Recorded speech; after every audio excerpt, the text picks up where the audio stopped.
تو لیلۃ القدر میں کیا دعائیں مانگنی ہے؟ یہ نہ مانگا کرے اللہ مجھے مال و دولت دے دے، اے اللہ میری تنخواہ 2 کروڑ کروا دے، اس طرح کی دعائیں یہ جزیات ہیں، ہدف کو فوکس کرنا چاہیے. اللہم انی اسألک العفو والعافیہ، معافی چاہتا ہوں، عافیت والی زندگی، ٹینشنوں سے پاک زندگی چاہیے.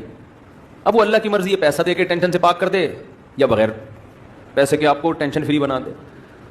عافیت چاہیے مجھے فی الدین والدنیا والآخرہ، دین میں بھی عافیت، میرا دین بھی مصیبتوں سے محفوظ رہے، میری دنیا بھی اور آخرت بھی. وفی اہلی ومالی، میرے گھر بار بھی پریشانیوں سے محفوظ رہے، بیوی بچے بھی، ومالی اور میرا مال بھی مصیبتوں سے محفوظ رہے.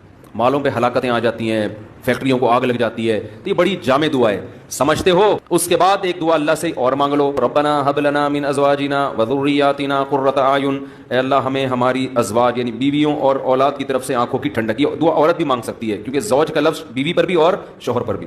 آنکھوں کی ٹھنڈک دے، ان کو ہماری آنکھوں کی ٹھنڈک بنا دے، جب ہم گھر آئیں تو خوشی ہو، میری وائف بیٹھی ہوئی ہے ماشاءاللہ، میرے بچے بیٹھے ہوئے، خوشی ہو. اے اللہ ہمارے گھر والوں کو اور اولاد کو ہمارے لیے آنکھوں کی ٹھنڈک. آنکھوں کی ٹھنڈک کا یہاں مطلب یہ ہے کہ ان کو نیک بنا دے.